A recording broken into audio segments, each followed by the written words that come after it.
It's Friday, January the 21st, and here are the selections for Saturday, January 22nd at Gulfstream Park. It's a big racing day in spite of the fact that there are no graded stakes at Gulfstream, and I have selections in all 10 of the races on the card. I also have several simulcast selections, and you can read about them by looking down further in this journal entry. So let's take a look at what's on tap at Gulfstream today. In the first race, what we have here is a claiming event going 6 furlongs on the main track. My selection is number 4, McNamara. Ridden today by J.J. Castellano, McNamara comes off the shelf having run primarily in Maryland. Trainer Michael Pino does very well off the layoff, 18%, and he's a strong 35% when taking horses from the turf to the dirt, which is what's happening with McNamara today. Looks to me like there's a solid pace situation in here, and that should benefit an off-the-pace runner like McNamara. So at 3-1, I'll take McNamara in the opener. In the second race today, it is a maiden claiming event, $50,000 claimers, going 6 furlongs on the main track, and this is for 3-year-olds. First thing you do is you look for a Todd Pletcher horse, none in here, so I would go with number 8, False Dilemma. And here's the issue: how is False Dilemma 4-1 on the morning line and not being picked by all the selectors in the daily racing forum?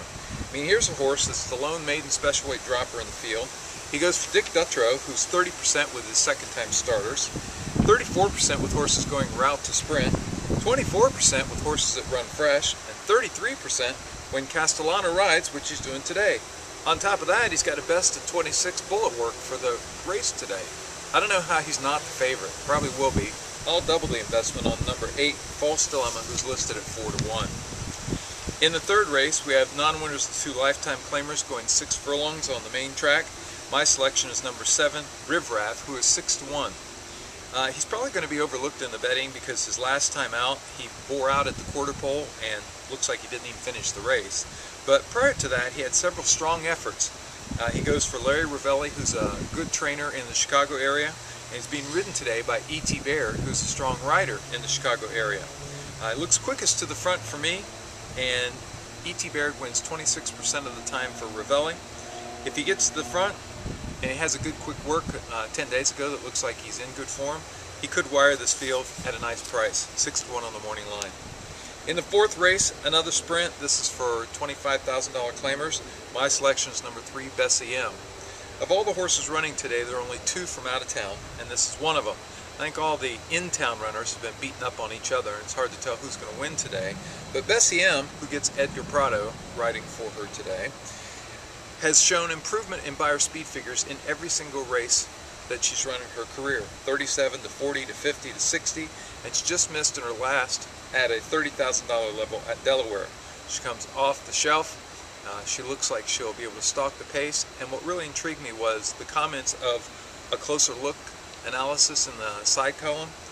It said 3 clear last time out, look out. 7-2 on the morning line. I think she's probably one of the favorites, but she's my pick. Fifth race, maiden special weight, going a mile on the turf for maiden 3-year-olds. If this is rained off, and you can tell over my shoulder, dark clouds are looming. It's supposed to rain most of the day today, Friday, and it's supposed to rain tomorrow morning, Saturday morning, and then it's supposed to clear. So I don't know what will happen. Could be soft, yielding turf, or we could be on the main track. If this race, the 5th, is on the turf, I like number 10, Purvis. In fact, I'll double the investment. Was competitive in a maiden special weight at Saratoga when broke dead last and made up a lot of ground through the stretch and just missed to Rogue Romance. Out of that race, Rogue Romance came back to win a grade 3 stakes at Belmont, and he was my selection in the Breeders' Cup Juvenile Turf. Instead, his connections ran Rogue Romance in the Juvenile against Uncle Mo, and he was a solid 3rd. So that was a key effort. So if this is on the turf, I think Chad Brown has this runner ready to go. Brown wins 26% with layoff types, 21% with maiden second-time starters, and when Jose Lescano is riding for Brown, he's a 22% winner. Should this race be transferred to the main track, I like number 4, Washington Rules, who's listed at 12-1, but that's assuming it's on the turf. I think it'll be a much lower price. He was a good second sprinting on the main track at Saratoga. He's got a stalking style. I think that'll play well with the 1-turn mile, and he gets first-time Lasix today for Kenny McPeak, who's got Kent DeSormo riding. In the 6th race, it's another sprint, Starter Allowance Company. This race looks to be pretty much wide open until you get to number 7, Anchors Away My Dear, who's 7-2 the morning line favorite. Got Elvis Trujillo on board. Comes out of an allowance, 9 winners of 1, turf 2-turn mile event. Well, if you go 2 back in Starter Allowance Company, she set the pace and then was a good second when a length and a quarter clear of the show horse. And she was second that day to Devilish Lady, who is a dual stakes winner and was very impressive last weekend at Tampa Bay. So that effort by Anchors Away My Dear should set her up well for today. I think that 1-turn mile turf event last time out was just a public workout. Sits just off the pace. I'll double the investment, number 7, Anchors Away My Dear. In the 7th is a primetime play for me. It is 8.5 furlongs on the turf. If it stays on the turf, I really like number 1, Forest Legend. She won at first asking, going a mile on the turf at Ellis Park. She took a brief layoff and came back on the main track in the Grade 1 Alcibiades.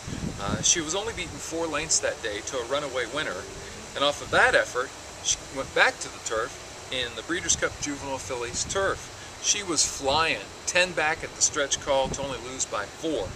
She was beaten that day by Cathman Blue, who ran 3rd, and Cathman Blue, as you'll hear in a few minutes, is my best bet of the day in today's Sweetest Chant, the feature stakes here at Gulfstream.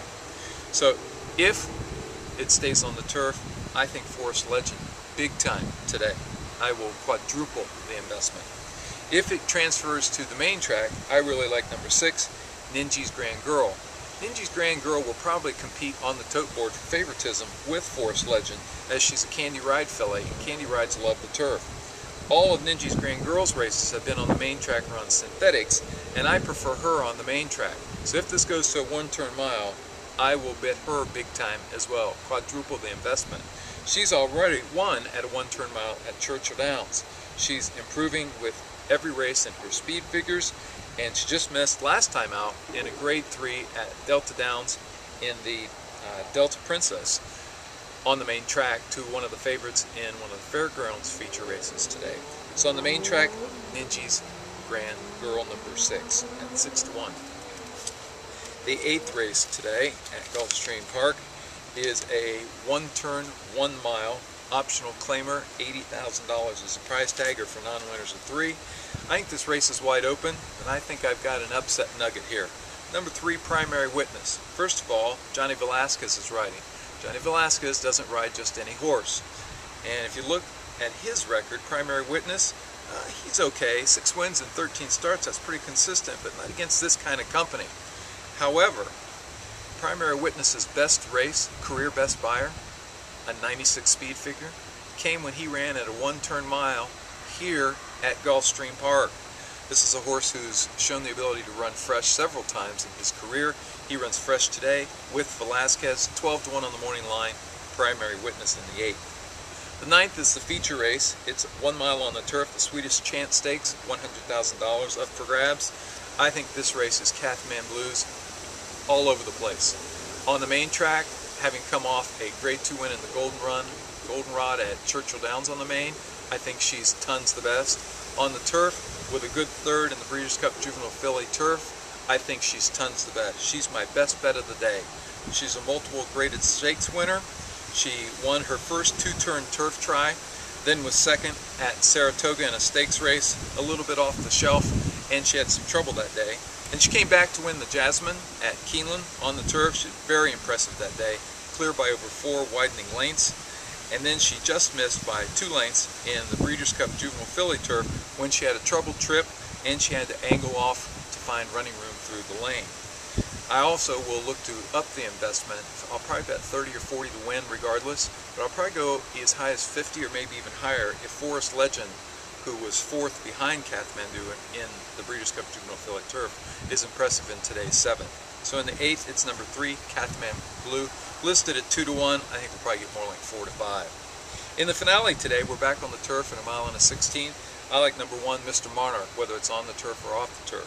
This is a non-winners of 2 lifetime for a $30,000 price tag. Mr. Monarch has only been out once. It was supposed to be on the turf at Calder. It came off the turf.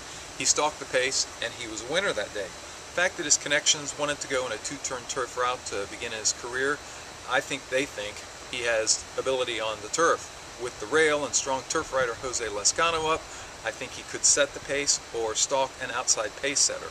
If it comes off the turf, I think that bodes well for him because his debut win was in a race that was reined off the turf. So either way, I like Mr. Monarch, especially at 12-1. Take a look at the simulcast selections listed below. We'll come back tomorrow, see how we did, and maybe we'll have some picks on the Sunday card as well.